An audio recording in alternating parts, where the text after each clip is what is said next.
നമസ്കാരം പ്രിയ കൂട്ടുകാരെ. നമ്മളെ ഈ ഭൂമിയിൽ ജീവിക്കുന്ന എല്ലാ ജീവികൾക്കും ഒരായുസ്സുണ്ട്. അത് ദൈവം കണക്കാക്കി കൃത്യമായി എഴുതി വെച്ച് നമ്മളെല്ലാം ഭൂമിയിലേക്ക് പറഞ്ഞേക്കുകയാണ്. എന്തിനു വേണ്ടിയാണ് പറഞ്ഞേക്കുന്നത്? നന്മ ചെയ്യാൻ, മറ്റുള്ളവർക്ക് ധർമ്മം ചെയ്യുക, അതുപോലെ ആരെങ്കിലും ബുദ്ധിമുട്ടിക്കുന്നവരുണ്ടെങ്കിൽ അവരെയൊക്കെ ഒഴിവാക്കി അവരെ രക്ഷപ്പെടുത്തുക. ഇങ്ങനെ ഒരുപാട് നല്ല കാര്യങ്ങൾ ചെയ്യാൻ വേണ്ടിയാണ് ദൈവം നമ്മെ എല്ലാവരെയും ഭൂമിയിലേക്ക് പറഞ്ഞേക്കുന്നത്. ശരിയല്ലേ? അപ്പം നമ്മൾ എന്ത് ചെയ്യണം? നന്മ ചെയ്യണം. നന്മ ഏതായാലും എത്ര വയസ്സ് വരെ ഒരു മനുഷ്യൻ ജീവിക്കുന്നു എന്നതല്ല പ്രധാനം. അവൻ ജീവിച്ചിരുന്ന വയസ്സിൽ അവൻ എത്രത്തോളം നന്മ ചെയ്യാൻ പറ്റി എന്നതാണ് പ്രധാനം. അതുകൊണ്ടാണ് ഈ മഹാന്മാരായ ആളുകളൊക്കെ മരിച്ചു പോയാലും അവർ ജീവിച്ചിരിക്കുന്നു എന്ന് പറയുന്നത്. ഇന്ത്യക്കാരായ നമുക്ക് ഒരുപാട് നേതാക്കന്മാരുണ്ടായിരുന്നു. നമുക്കറിയാം ഗാന്ധിജിയെക്കുറിച്ച്. അദ്ദേഹം ഒരുപാട് രാജ്യത്തിന് വേണ്ടി നന്മകൾ ചെയ്തു. അദ്ദേഹവും ദൈവം കണക്കാക്കിയ ആയുസ്സെത്തിയപ്പോൾ മരണപ്പെട്ടു പോയി. പക്ഷേ ഇന്ന് നമ്മൾ അദ്ദേഹത്തെ ഓർക്കുന്നു. എന്തുകൊണ്ടാണ് അദ്ദേഹത്തെ ഓർക്കുന്നത്? അദ്ദേഹം നമ്മുടെ രാജ്യത്തിന് വേണ്ടി ചെയ്ത നന്മകൾ ഒരുപാടുള്ളത് കൊണ്ട്. ഈ ഗാന്ധിജിയുടെ കാലത്ത് തന്നെ വേറെയും കുറേ മനുഷ്യന്മാർ ജീവിച്ചിട്ടുണ്ടാവുമല്ലോ. അവരെല്ലാവരെയും നമ്മൾ ഓർക്കുന്നുണ്ടോ? ഇല്ല. എന്തുകൊണ്ടാണ് ഓർക്കാത്തത്? അവർക്കൊന്നും ഗാന്ധിജി ചെയ്തതുപോലെയുള്ള നന്മകൾ ചെയ്യാൻ പറ്റിയിട്ടില്ല. അതേപോലെ ശ്രീബുദ്ധനെ നമ്മൾ ഓർക്കുന്നു. അദ്ദേഹം നമുക്ക് നൽകിയ നല്ല സന്ദേശങ്ങൾ, ലോകത്തെ നന്നാക്കാൻ വേണ്ടി ഇറങ്ങി പുറപ്പെട്ടുണ്ടായ കഥകൾ, അത് കേട്ടത് കൊണ്ടാണ് ശ്രീബുദ്ധനെ ഇന്നും മനുഷ്യർ ഓർക്കുന്നത്. ഞാൻ മുമ്പ് ഒരു വീഡിയോയിൽ പറഞ്ഞതുപോലെ അദ്ദേഹത്തിൻ്റെ യഥാർത്ഥ പേര് ബോധിസത്വൻ എന്നാണ്. പല നൂറ്റാണ്ടുകളിലൂടെ പല ജന്മാന്തരങ്ങളിലൂടെ അദ്ദേഹം ശ്രീബുദ്ധനായി മാറി എന്നാണ് ബുദ്ധമത വിശ്വാസികൾ പ്രചരിപ്പിക്കുന്നതും അവർ വിശ്വസിക്കുന്നതും. അതുകൊണ്ട് തന്നെ ഈ ബോധിസത്വൻ ചെയ്ത മറ്റൊരു നന്മയുടെ കഥ നമുക്ക് കേൾക്കാം. അദ്ദേഹം മുമ്പൊരു വീഡിയോയിൽ നമ്മൾ പറഞ്ഞിട്ടുണ്ട്, അദ്ദേഹം ജനങ്ങൾക്ക് വേണ്ടി ചെയ്ത ഉപകാരത്തിൻ്റെ കഥ. ജനങ്ങളെ സാമ്പത്തികമായിട്ട് എല്ലാവരെയും സഹായിക്കാൻ വേണ്ടി അദ്ദേഹം രത്നദ്വീപിലേക്ക് പോയ കഥ എല്ലാവർക്കും ഓർമ്മയുണ്ടാകുമല്ലോ. ഇനി മറ്റൊരു കഥയാണ് പറയാൻ പോകുന്നത്. ഭദ്രശില എന്ന് പറയുന്നൊരു രാജ്യമുണ്ടായിരുന്നു. അവിടെ ചന്ദ്രപ്രഭൻ എന്നൊരു രാജാവ്, അദ്ദേഹമായിരുന്നു ആ കാലഘട്ടത്തിൽ ബോധിസത്വൻ്റെ അവതാരമായിട്ടുണ്ടായിരുന്നത്. രാജ്യം അങ്ങേയറ്റം നല്ല, ജനങ്ങൾക്കൊക്കെ നല്ല ക്ഷേമവും ഐശ്വര്യവും ഉള്ളത് കൊണ്ട് രാജാവിൻ്റെ കീർത്തിയും ലോകമൊട്ടുക്കും എല്ലാവരും അംഗീകരിച്ചു, എല്ലായിടത്തിലും പരന്നു. അദ്ദേഹത്തിന് ഏറ്റവും വലിയ ഗുണം എന്താണെന്നറിയോ? അഹങ്കാരം തൊട്ട് തീണ്ടിയിട്ടില്ലാത്ത ഒരു രാജാവായിരുന്നു അദ്ദേഹം. അതുകൊണ്ട് തന്നെ അദ്ദേഹം തൻ്റെ ചെങ്കോലും കീർത്തി മുദ്രകളൊക്കെ തൻ്റെ ജനങ്ങൾക്ക് ദാനം ചെയ്യാണ് ചെയ്തത്. നമ്മുടെ മഹാബലിനെ പറ്റിയൊക്കെ കേട്ടിട്ടുണ്ടല്ലോ. നമ്മുടെ ഓണാഘോഷിക്കുന്നതേ മഹാബലിയുടെ ഓർമ്മയ്ക്ക് വേണ്ടിയാണല്ലോ. അതുപോലെ ദാനശീലനായ ഒരു രാജാവായിരുന്നു ഈ പറയപ്പെട്ട ചന്ദ്രപ്രഭൻ എന്ന് പറയുന്ന രാജാവ്. അദ്ദേഹത്തിന് ആര് എന്ത് ചോദിച്ചാലും കൊടുക്കുകയായിരുന്നു അദ്ദേഹത്തിൻ്റെ ശീലം. 2 മന്ത്രിമാരുണ്ടായിരുന്നു അദ്ദേഹത്തിന്. ഒരാളെ പേര് മഹാചന്ദ്രൻ, മറ്റയാളെ പേര് മഹീധരൻ. ഇരുവരും രാജാവിൻ്റെ സദസ്സിലെ അലങ്കാരങ്ങളായിരുന്നു. രാജാവിന് നന്മ ഉപദേശിക്കുമായിരുന്നു. ജനങ്ങളുടെ എല്ലാ ബുദ്ധിമുട്ടുകളും രാജാവ് എൻ്റെ ചെവിയിലെത്തിക്കുകയും അതിനൊക്കെ പരിഹാരം കാണുന്നതിൽ വളരെ സമർത്ഥരായിരുന്നു ഈ മഹാചന്ദ്രനും മഹീധരനും. അങ്ങനെ രാജാവിൻ്റെ ദാനശീലം കൂടിക്കൂടി രാജ്യം തന്നെ മുടിഞ്ഞു പോവുകയാണെന്ന് ഈ മന്ത്രിമാർ ഒരിക്കൽ സ്വപ്നം കണ്ടു.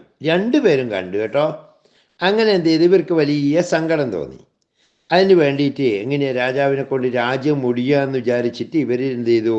പല ഹോമങ്ങളും പൂജകളും വഴിപാടുകളും അനുഷ്ഠാനങ്ങളും ഒക്കെ നടത്തി. പക്ഷേ എന്താണ് അതിൻ്റെ ഫലം എന്ന് നമുക്ക് നോക്കാം. അക്കാലത്ത് രൗദ്രാക്ഷൻ എന്നു പേരുള്ള ഒരു ബ്രാഹ്മണനുണ്ടായിരുന്നു. ഈ ബ്രാഹ്മണൻ പൂർവ്വജന്മത്തിൽ ഒരു രാക്ഷസനായിരുന്നു. ഈ രൗദ്രാക്ഷൻ എന്ന പേര് സൂചിപ്പിക്കുന്നത് പോലെ അയാളുടെ സ്വഭാവവും സകല രൗദ്രഭാവങ്ങളും കൂടിയ ആളായിരുന്നു. അയാൾ ജനനം കൊണ്ട് ബ്രാഹ്മണനായിരുന്നെങ്കിലും കർമ്മം കൊണ്ട് പക്ക രാക്ഷസനായിരുന്നു അയാൾ. രാജാവിൻ്റെ ഗുണഗണങ്ങൾ നാടൊട്ടുക്കും എല്ലാവരും പാടി പുകഴ്ത്തുന്നത് ഈ രൗദ്രാക്ഷൻ എന്ന് പറയുന്ന ബ്രാഹ്മണൻ്റെ ചെവിയിലെത്തി. ദുഷ്ടത്തരം മാത്രം അയാളെ മനസ്സിലുള്ളത് കൊണ്ട് അയാൾ വിചാരിച്ചു, ഓ, ഈ രാജാവ് ഇത്ര വലിയ ദാനശീലനോ, എന്നാലൊന്ന് പരീക്ഷിക്കണം, അയാളുടെ തല ദാനമായിട്ടൊന്ന് ആവശ്യപ്പെട്ട് നോക്കാം എന്നാര് ചിന്തിച്ചു? രൗദ്രാക്ഷൻ ചിന്തിച്ചു. അങ്ങനെ ചിന്തിച്ചുകൊണ്ട് ഈ ബ്രാഹ്മണൻ രാജാവിൻ്റെ കൊട്ടാരത്തിലെത്തി. ദുഷ്ടചിത്തനായ ബ്രാഹ്മണൻ രാജകൊട്ടാരത്തിലേക്ക് വരുന്നത് നഗരദേവത കണ്ടു.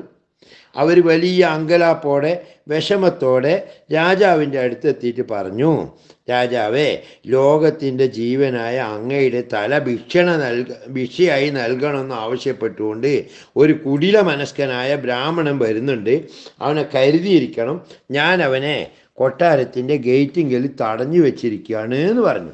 അപ്പം രാജാവ് എന്താ പറഞ്ഞത്? അത് കേട്ടിട്ട്, എൻ്റെ ജീവൻ രക്ഷിക്കണമെന്ന ദേവിയുടെ ആഗ്രഹത്തിന് നന്ദിയുണ്ട്, പക്ഷേ ഒരു യാചകൻ എൻ്റെ അടുത്ത് വന്നിട്ട് ഒരു കാര്യം ചോദിച്ചിട്ട് അത് കിട്ടാതെ പോയാൽ അയാൾ ദുഃഖത്തോടെ നിരാശയോടെ നെറുവീഴ്പ്പിടും, അതെനിക്ക് സഹിക്കാൻ കഴിയില്ല. അയാളെ നിങ്ങൾ തടുത്ത് നിർത്തിയത് ദേവി ചെയ്തത് ഒരിക്കലും ശരിയായില്ല. യാചകർക്ക് സ്വന്തം ശരീരം നൽകുന്നത് പോലും പുണ്യമാണെന്നാണ് ഞാൻ വിചാരിക്കുന്നത്, അതുകൊണ്ട് അവൻ അകത്തേക്ക് കടത്തിവിടാൻ പറഞ്ഞു. ദേവി ദുഃഖത്തോടെ അപ്രത്യക്ഷയായി. അങ്ങനെ എന്ത് ചെയ്തു?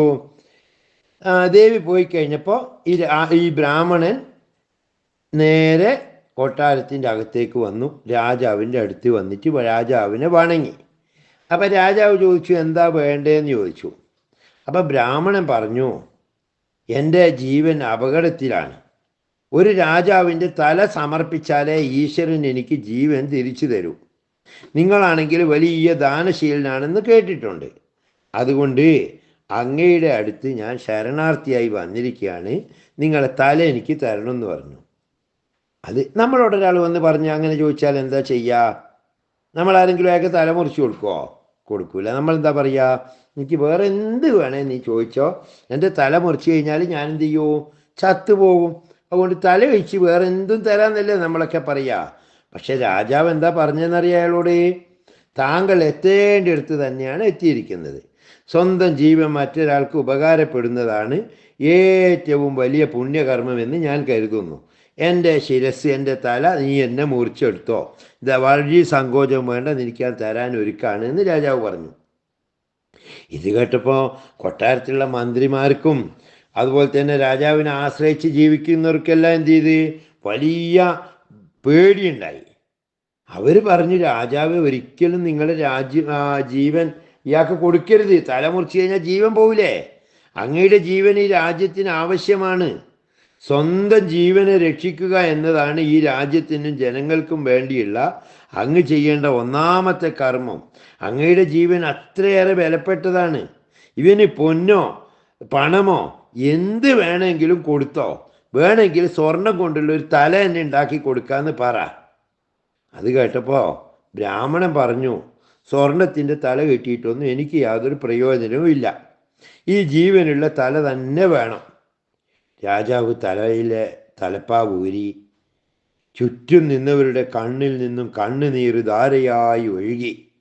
കാരണം രാജാവ് തീരുമാനിച്ചാലേ ചെയ്യുമെന്ന് അവർക്കറിയായിരുന്നു.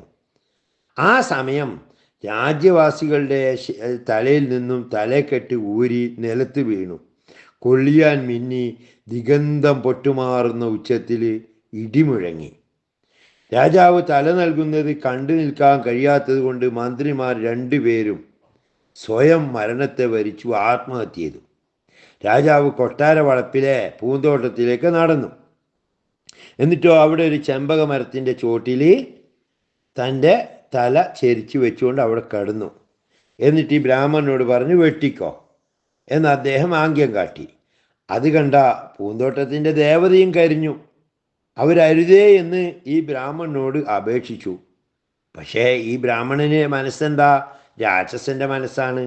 അയാൾ ദേവതയുടെ കരച്ചിൽ കേട്ടോ? കേട്ടില്ല. എൻ്റെ ധർമ്മം ഇതാണ് എന്ന് രാജാവ് മറുപടി പറഞ്ഞു ഈ ഉദ്യാന ദേവതയോട്. പക്ഷെ ബ്രാഹ്മണന് യാതൊരു മനഃശാഞ്ചല്യവും ഉണ്ടായില്ല. കാരണം രാക്ഷസനാണല്ലോ. അയാൾ രാജാവിൻ്റെ തല മുറിച്ചങ്ങെടുത്തു. ഇതറിഞ്ഞ നാട്ടുകാർ വാവിട്ട് കരഞ്ഞു. അതോടൊപ്പം ഏതോ ദിവ്യശക്തി കൊണ്ട് അവരുടെ മനസ്സുകൾ പരമസത്യം അറിഞ്ഞു. പാപചിന്തകൾ അവരുടെ മനസ്സിൽ നിന്നും പറന്നകന്നു. രാജ്യത്ത് ശാന്തിയും സമൃദ്ധിയും കളിയാടുകയും ചെയ്തു. രാജാവ് മരണപ്പെട്ടു. ഈ കഥയിൽ നിന്ന് നമുക്ക് കിട്ടുന്ന കാര്യം എന്താ? അതൊരു രാജാവായിരുന്നു. അദ്ദേഹം ദൈവം നിശ്ചയിച്ച ആയുസെത്തിയത് കൊണ്ടാകും ആ ബ്രാഹ്മണന് തൻ്റെ തല മുറിച്ചു കൊടുത്തു.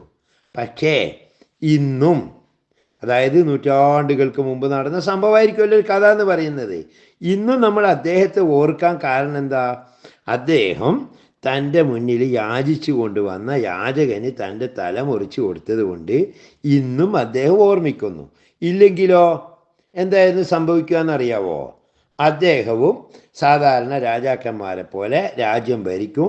കുറേ കാലം കഴിയുമ്പോൾ മരിച്ചു പോകും. അങ്ങനെ എത്രയോ രാജാക്കന്മാർ ലോകത്ത് ജീവിച്ച് മരിച്ചു പോയിട്ടുണ്ട്. അവരെയൊക്കെ നമ്മൾ ഓർക്കുന്നുണ്ടോ? ഇല്ല. അതുകൊണ്ട് തന്നെ ഇദ്ദേഹത്തിൻ്റെ ദാനശീലം കൊണ്ടാണ് നമ്മൾ ഇദ്ദേഹത്തെ ഓർക്കുന്നത്. കഥ ഇഷ്ടപ്പെട്ട കൂട്ടുകാരെ എങ്കിൽ ലൈക്ക് ചെയ്യാൻ മറക്കരുത്. അതുപോലെ നിങ്ങളുടെ കൂട്ടുകാരുണ്ടാവുമല്ലോ, അവർക്കൊക്കെ ഈ വീഡിയോ ഷെയർ ചെയ്ത് കൊടുക്കണം. അവർക്കും നന്മയുടെ ഗുണപാഠം കിട്ടട്ടെ. എല്ലാവരും സബ്സ്ക്രൈബ് ചെയ്യാൻ മറക്കരുതേ. നന്ദി, നമസ്കാരം.